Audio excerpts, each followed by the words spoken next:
You're just a little too old school for where we're headed. We need someone who can innovate. My name is Linda Reynolds. I'm 60 years old, and until this morning, I was the Chief Financial Officer at Crestview Technologies in Denver, Colorado. For 15 years, I helped turn Crestview from a struggling regional manufacturer with 2 small plants into a thriving public company with operations across 6 states. I joined when they were barely staying afloat, before the IPO, before the acquisitions, before the headlines. I helped guide us through a recession, 2 major supply chain crises, and more boardroom power struggles than I care to count. I wasn't flashy. I didn't charm investors over cocktails or fill conference rooms with buzzwords. But the numbers? They were always right. The books were clean, and we never once missed a regulatory deadline under my watch. Then along came Alex Warner, 35 years old, sharp suits, sneakers, and a resume polished by a few years at a Silicon Valley startup with more hype than revenue. The board brought him in as CEO 3 months ago, and he stormed through our offices like a whirlwind, talking about disruption, agility, and next-generation thinking. I knew where it was headed the moment he called me in for a one-on-one. "The market's evolving, Linda," he said, lounging in my chair with his feet propped casually on my desk. "We need someone who speaks the language of modern finance." I said nothing, just gave a small nod and offered a firm handshake. "We're bringing in Madison Cole," Alex continued. "She's 30, brilliant, just gave a TEDx talk on financial innovation that's getting major traction." "I see," I said calmly. "When's the transition?" Alex smiled, a little surprised by how composed I was. 2 weeks. We'll announce it at the next board meeting." That afternoon, while everyone else was packed into an all-hands meeting celebrating our exciting new direction, I quietly packed 15 years into a single cardboard box, family pictures, a commemorative plaque from our IPO, and the leather planner my late husband, Robert, gave me when I took the job. On my way out, I saw Erica from accounts near the elevator, blinking back tears. She'd been with me since day one. I gave her a gentle smile. "Don't worry, Erica. It's just part of the cycle."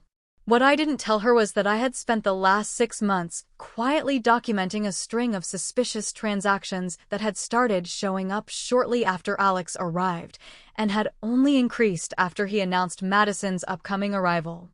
I wasn't planning revenge. I was just doing my job, keeping the books clean even as I walked out the door. I grew up working in my mother's bookstore in Boulder, Colorado. Mom taught me early on, numbers don't lie, even when people do. I paid my way through college by running the shop's ledgers at night and graduated with offers from bigger cities. But I stayed local, working my way up through regional firms until the founder of Crestview, Roger Thompson, called me in 2009. "I need someone who doesn't blink in a crisis," he told me over the phone. "Someone who actually sleeps better when the numbers balance." For 10 years, Roger and I built Crestview into something steady. When he retired, the transition went smoothly. His successor, Michelle Park, respected the systems we'd created. We didn't always agree, but she listened. We grew carefully, no hype, just solid execution. Then Michelle retired, and the board craved fresh energy. Enter Alex Warner, with his Harvard MBA, startup swagger, and promises of transformation. The first red flag came in his second week. He bypassed our procurement policies to hire a consulting firm run by an old classmate at 4 times our standard rates. When I questioned it, he smiled and said, "We're thinking bigger now, Linda. The old rules don't apply." The second red flag was restructuring the reporting lines, rerouting finance through his newly minted Chief Innovation Officer before it reached him. The third came when I overheard him on the phone. "There's so much old-school methodology here. We just need some creative solutions." That's when I started watching closely. Small irregularities crept in, unvetted vendors, vague consultancy fees, budget reallocations without approvals.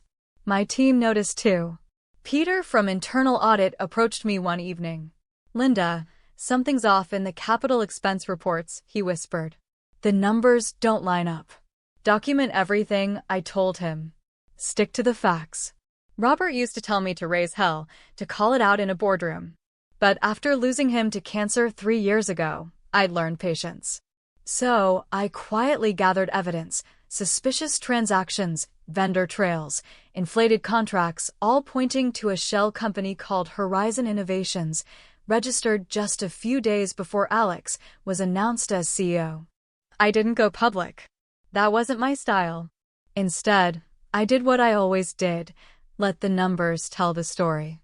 Hiring a branding consultant, an old friend from grad school, at quadruple the usual cost, was the first signal something was off. When I raised an eyebrow, Alex simply grinned. We're scaling up, Linda. The old playbook doesn't fit anymore. Not long after, he shuffled the organizational chart, rerouting financial reports through his freshly appointed Chief Innovation Officer before they ever crossed his desk. That was the second clue. The third came when I overheard him on a call, laughing softly. Crestview's accounting systems are stuck in the Stone Age. We need to get creative. That's when I dialed in. Small discrepancies began to show up like breadcrumbs. Vendor agreements with businesses I couldn't trace. Hefty consulting invoices with no clear outcomes. Department budgets shifted without sign-off from the leads. Peter from Internal Audit, a sharp-eyed analyst, approached me late one evening as I combed through the quarterly results. Linda, he murmured, voice low, something doesn't line up in the new software investment ledgers. Inputs and reports aren't matching. I gave him a steady nod. Keep a record of everything, Peter. Just facts, no speculation. Robert, my late husband, would have told me to blow the whistle, demand a board review, take a stand. But since losing him to cancer 3 years ago, I had become less impulsive, more deliberate. So, instead of stirring the pot, I meticulously gathered data. I saved reports, flagged anomalies, cross-checked accounts, all while maintaining a cool, composed exterior at leadership meetings. Even as Alex stacked the executive team with his own people and nudged out the veterans, I stayed vigilant. This wasn't paranoia. The signs were too coordinated, too precise. Something deeper was at play, and at the center of it stood Madison Cole, the supposed financial prodigy Alex had recruited. My last board meeting was swift, exactly 22 minutes. No tribute, no public thanks, no recognition for 15 years of work. Just a clinical line item on the agenda, CFO succession update. Alex spoke with his trademark enthusiasm about dynamic fiscal pathways and revolutionizing our capital strategy. I sat quietly at the far end of the table. Roger Thompson, our founder and longtime chairman, barely glanced at me. He had been the one to bring me in, years ago. Now he just nodded mechanically as Alex outlined his grand vision and Madison's forthcoming contributions. I had quietly hoped Roger might offer a word of acknowledgement, a small gesture to mark the road we had traveled together. Instead, the meeting briskly moved to discussions of the flashy new downtown headquarters Alex wanted to build. As the group filtered out, Roger paused awkwardly beside me. "You've been a real pillar, Linda," he muttered, giving my shoulder a clumsy pat. "Best wishes." A pillar, I thought bitterly, like part of the old foundation they're tearing down. I made my way back to my office, no, Madison's office now, to collect my box of belongings. Through the glass partition, I watched Alex giving her the tour, gesturing animatedly at the charts and framed milestones I'd hung with care over the years, as if they were relics from some bygone era. Erica was waiting near my door, holding a small envelope. "The accounting team pitched in," she said softly, "for a farewell dinner." I thanked her, knowing I'd likely never use it. As she turned to leave, I gently asked, "Erica, do you recall when the first payments from Horizon Strategies showed up in our system?" She paused, brows knitted in thought. I believe it was March, right after Alex rolled out the Digital Reinvention Initiative. March, 2 weeks before Alex first floated Madison's name in a leadership meeting. That evening, I sat at my kitchen table, files spread out before me. 6 months of questionable deals, invoices for services I couldn't verify, consulting charges with no paper trail, all converging around a maze of shell companies, the most prominent being Horizon Strategies. The pieces were falling into place. Alex hadn't brought Madison in to modernize the company. He brought her in because they were running a scheme under the guise of innovation. They didn't need a modern CFO. They needed me out of the way. For the first time in years, I felt something stir inside me, not anger exactly, but a sharp, clear resolve. I opened my laptop, launched my encrypted folders, and began building the case. It was time to let the numbers tell their story, and this time, I would make sure the right people were listening. That night, back at my apartment in Denver, I laid out every document I had collected across the dining table. 6 months' worth of questionable financial records, invoices for phantom services, overseas consulting charges with no tax filings, and most damning of all, payments funneled to a series of shell companies. At the center was a holding firm called Summit Edge Partners, quietly incorporated just 3 days before Alex Warner became CEO. The pieces fit together too well. Alex hadn't recruited Madison because I was too traditional.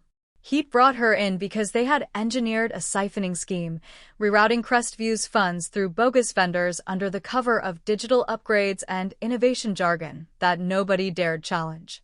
They needed me gone because I was watching too carefully. I leaned back in my chair, gazing at the sea of paper, spreadsheets, and notes spread before me. For the first time since Robert passed away, I felt something sharp break through the haze of routine grief. It wasn't fury, not quite. It was clearer, more precise. A sense of resolve. I opened my laptop and began cataloging everything with care.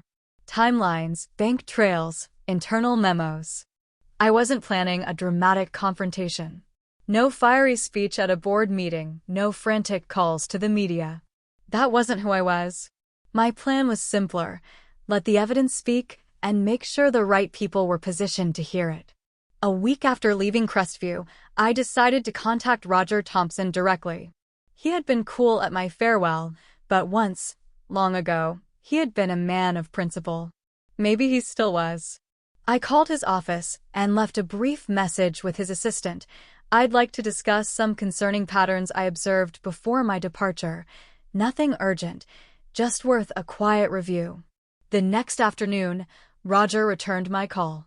His voice was measured, but cool. "Linda, nice to hear from you. Alex mentioned you might get in touch." My stomach tightened. "Did he?" "Yes. He said you were having a tough time stepping away. Mentioned you had some concerns about the new financial systems. Madison's already addressed most of them.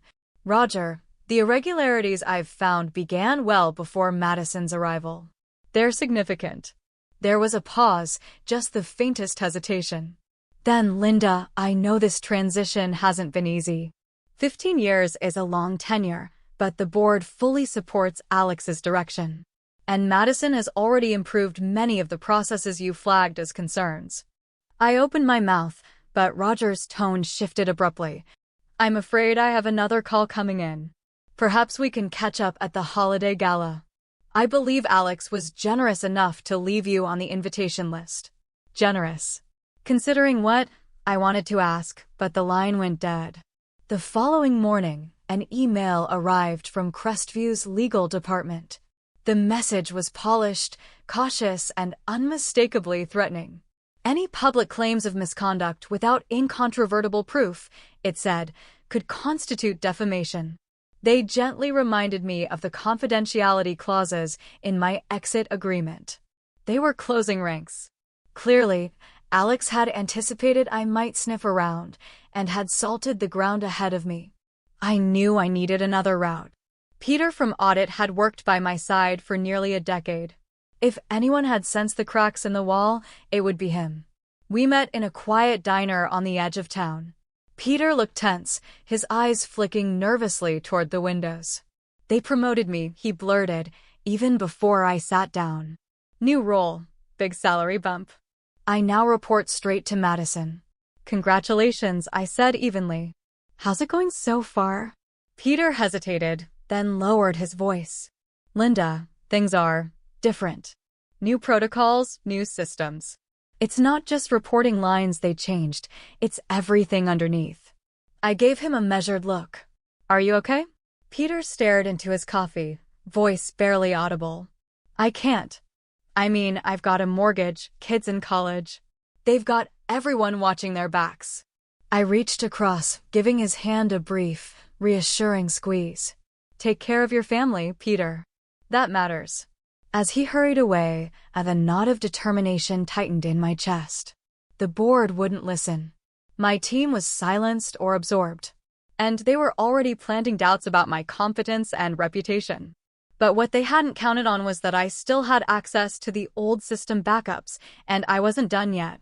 ChatGPT.noi. That afternoon, I met Peter at a small bakery tucked into a quiet Denver neighborhood. He sat across from me, shoulders hunched, fingers wrapped tightly around his cup. They've revamped all the internal workflows, he murmured, eyes darting to the window. New software, different procedures. Madison claims it's all streamlined. And is it? I asked softly. Peter hesitated, then looked up. His face was pale, jaw tight. Linda, I can't get into it. They made me sign new non-disclosure agreements. And they're monitoring anyone who is part of your old circle. I took a slow breath. I understand. His voice dropped to a whisper. They're spreading things, Linda, about why you left. I tensed. What kind of things? Peter swallowed hard. That you couldn't adapt, that you missed critical reporting errors Madison caught. Even whispers about ethical concerns. My fingers clenched around my teacup, the ceramic edge digging into my palm. They weren't just forcing me out. They were dismantling my reputation, making sure no one would take me seriously if I spoke up. Peter stood abruptly, pulling a few bills from his pocket. I should go. I have a mortgage and 2 daughters applying for college. I'm sorry. I mustered a thin smile. Look after your family, Peter. That's what matters. He offered a pained look, then hurried out, leaving me alone with my thoughts. The board was deaf to me. My old team was either bought off or too afraid to act. And now they were painting me as the bitter ex-CFO, a woman clinging to the past, her judgment clouded. They thought they'd boxed me in completely. But they missed one detail. In my last days at Crestview, while quietly clearing out my office, I'd set up an administrator account on the audit system, a standard step for transitions that none of them had bothered to monitor. It wouldn't go unnoticed forever, but for now it was my way in. That night, I logged in using the emergency credentials. Time was limited, so I worked quickly, tracing the same trails I'd been tracking for months. What I uncovered made my earlier concerns feel almost quaint. Summit Edge Partners wasn't a lone entity. It was the centerpiece of a web of shell companies, each linked by a complex chain of transactions designed to mask their true owners. Some of the transactions reached back further than I'd realized, predating Alex's arrival, suggesting this wasn't a spur-of-the-moment scheme. It was a calculated takeover. The deeper I dug, the sharper the image became. Alex hadn't been hired, despite his shaky track record. He had been placed. His prior venture, the much-hyped tech firm that never turned a profit, had been financed by the same investment group that had recently seized 3 seats on Crestview's board, including the one now held by Roger Thompson's niece, Lauren, who joined half a year ago. This wasn't just about siphoning money. It was an orchestrated campaign to bleed Crestview dry under the camouflage of corporate renewal. I downloaded every file, flagged every transfer, every false invoice. By dawn, I had mapped over $12 million in misappropriated funds, all disguised as consultant contracts, inflated services, and digital transformation initiatives. Weary but focused, I brewed a pot of coffee and stepped out onto my balcony, gazing toward the Rockies, their silhouette soft against the early light. Robert and I had chosen this apartment years ago for the mountain view. Mountains help clear your head, he used to say. They remind you of the bigger picture. Now, in the cool morning air, I let that quiet strength settle over me. My first impulse had been to warn the board, to trust in old loyalties. But now I saw the truth. This reached deeper, and it would require a different strategy. And I was ready to play the long game. This ran deeper than Alex and Madison. Of that, I was now certain. Some of the board had to be involved, which explained why they were so quick to push Michelle out and bring in an outsider. I couldn't afford to be impulsive. This needed a calculated approach. That morning, I spread my notes across the living room floor, drawing connections between board members, Alex's former business partners, and the chain of shell companies I had uncovered. By mid-afternoon, 3 names stood out, people who, by all appearances, seemed to be on the outside of the scheme. First, there was Elaine Richards, a respected former manufacturing executive who had come onto Crestview's board after retiring from a top competitor. Then David Salazar, who represented the Employee Pension Fund and had a reputation for fairness. And finally, Arthur Green, the oldest member of the board, quiet but sharp, a man who rarely spoke during meetings but never missed a single vote. As I dug deeper, a crucial detail surfaced, something I had initially missed. Madison Cole, the supposed financial prodigy, had once worked at Horizon Strategies, one of the main shell firms. Though her name had been scrubbed from public records before she joined Crestview, it still appeared buried in the company's original registration filings as an early founder. I was piecing this together when my phone buzzed. The caller ID was blocked, but instinct told me to answer. "Is this Linda Reynolds?" came a woman's voice. "Yes, speaking. My name is Olivia Barnes. I'm with the Securities and Exchange Commission Enforcement Division." My heart skipped. "We've received an anonymous tip regarding potential financial misconduct at Crestview Technologies involving senior leadership. The information points to you as someone who might have insight." I paused, measuring my words carefully. "I recently left my position as CFO after 15 years. Yes, we're aware. Would you be willing to meet informally to discuss recent transactions?"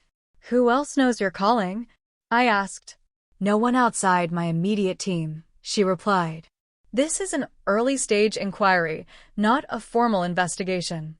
I leaned back, considering. Going to the SEC could blow this wide open, triggering a media storm and likely tanking the stock. Hundreds of employees, people like Peter and Erica, could face massive fallout. But someone had already gone to the regulators. My window to act was narrowing. "I'll need a few days," I said finally. "Time for what, Ms. Reynolds?" Olivia asked. "To make sure I handle this right." I gave myself 72 hours to execute a plan. First, I focused on protecting the evidence. I duplicated all files to secure, encrypted drives, and set up a dead man's switch. If I didn't manually check in every 2 days, the full data package would automatically send to the SEC, the Department of Justice, and 3 journalists I trusted. Next, I drafted emails to Elaine, David, and Arthur. I was careful, no outright accusations, just a professional summary outlining concerning patterns I had observed before leaving, along with a few carefully chosen pieces of documentation. I scheduled the messages to go out in 2 days. The trickiest step was reaching out to Erica. When we met at a quiet cafe, her face was pale, her voice barely audible. "They're tearing the department apart," she whispered. "Madison says it's all about streamlining operations, but half of us have already been reassigned. The rest, under review." "And you?" I asked softly. She gave a shaky nod, blinking fast to hold back tears. I placed a hand on hers, steady and calm. "Hold on, Erica. Things are about to shift. ChatGPT.noi. 20 years at Crestview, and now they tell me my position is obsolete," Erica whispered, voice tight with emotion. "I've been given 6 weeks to find a new role within the company, or that's it." I waited quietly as she steadied herself, dabbing at her eyes with a napkin. "Erica," I asked gently, "do you remember that audit safeguard we put in place after the Wallace merger?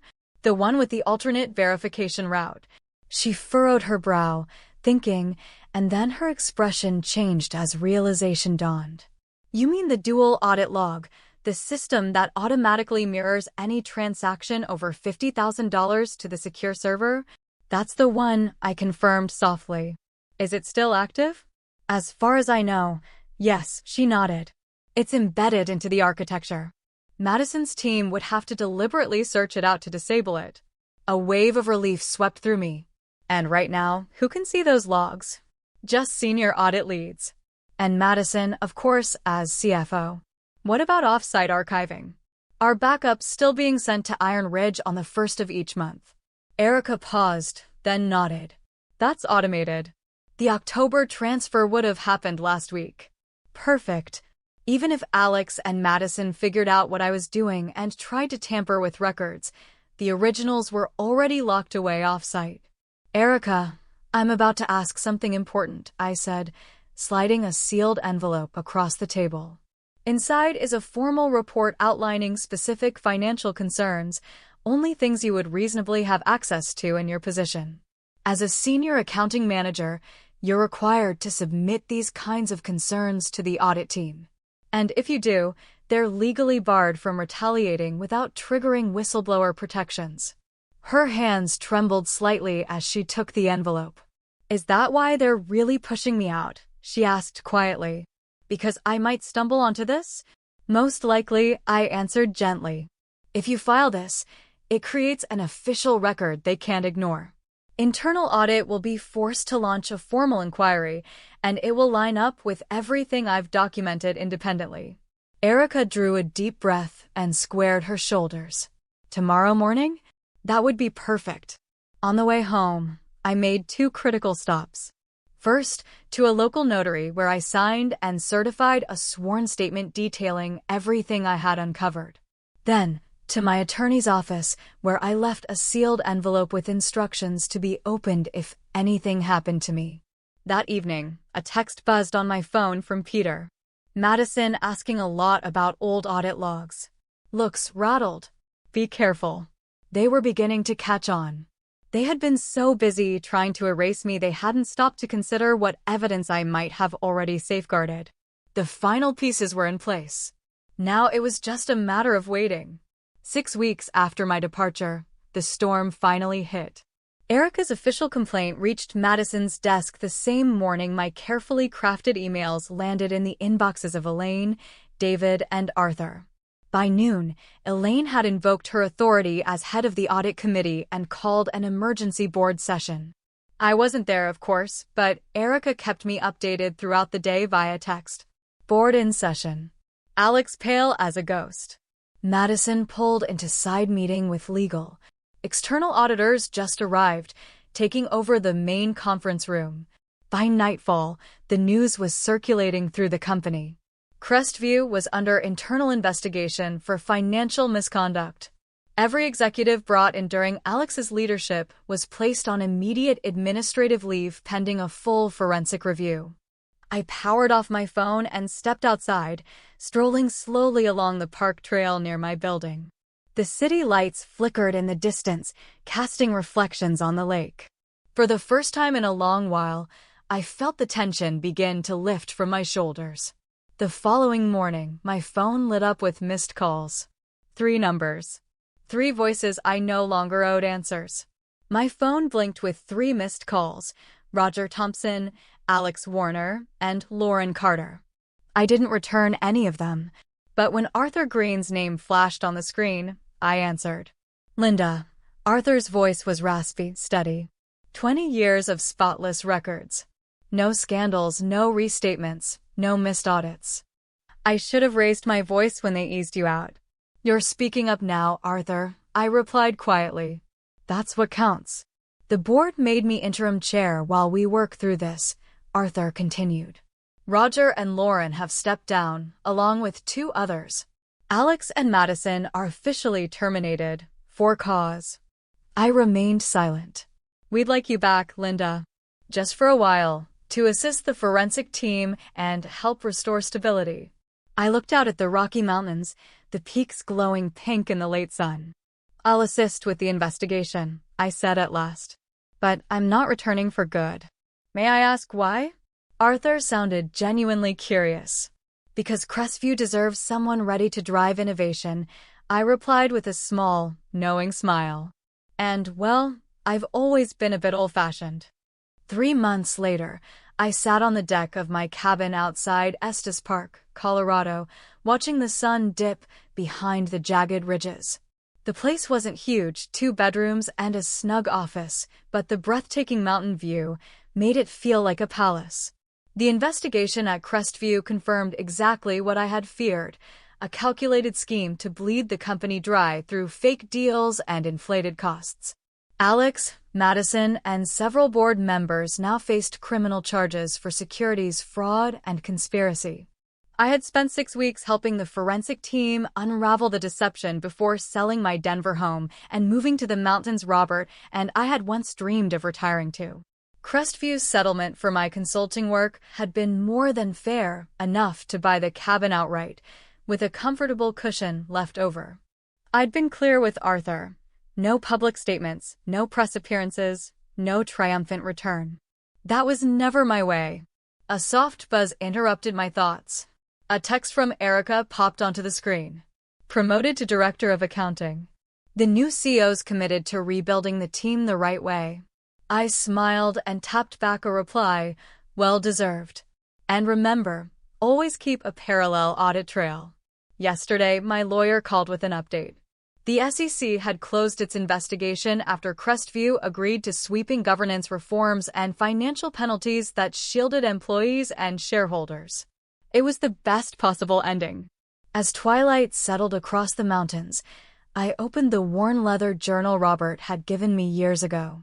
Tucked inside was a photo of the two of us at the lake, taken just before his diagnosis. "You were right," I whispered, smiling at his image. I should have carved out more time for this kind of piece. Tomorrow, I'd head into town to meet the director of a small nonprofit needing help untangling their books. Nothing glamorous, just solid, honest work. Some might still call it old school. I called it integrity. As I sit here on my cabin deck, watching the sun sink behind the Colorado mountains, I can't help but reflect on the road that brought me here, the betrayals, the quiet battles, the victories no one saw coming. If you've followed my story, I want to invite you into it. Tell me, have you ever been pushed aside because people thought you were too old school? Have you been underestimated, only to prove that integrity still matters in a world chasing shiny, empty promises? Share your thoughts in the comments below. I want to hear your experiences, your moments of resilience, and how you found your own way to stand tall. And if you take anything from my journey, let it be this. Never underestimate the power of doing the right thing quietly. You don't always have to confront people with loud speeches or public showdowns. Sometimes, the best revenge is letting the truth reveal itself, backed by facts, patience, and unshakable character. Take time to safeguard your work, document your efforts, and build your own safety nets. It's not paranoia, it's wisdom earned over years. And most importantly, when life pushes you out of the rooms you once commanded, remember, you still have value far beyond a title or paycheck. Life will tell you to keep up or get out, but I've learned that sometimes, stepping away is where you find your greatest peace and your truest purpose. Support each other, share your wisdom, and stand for what's right, even when no one's clapping for you. That's what legacy looks like. Please, leave a comment, share your encouragement, and let's remind one another that doing the right thing never goes out of style. Integrity, after all, is the most enduring form of power we have.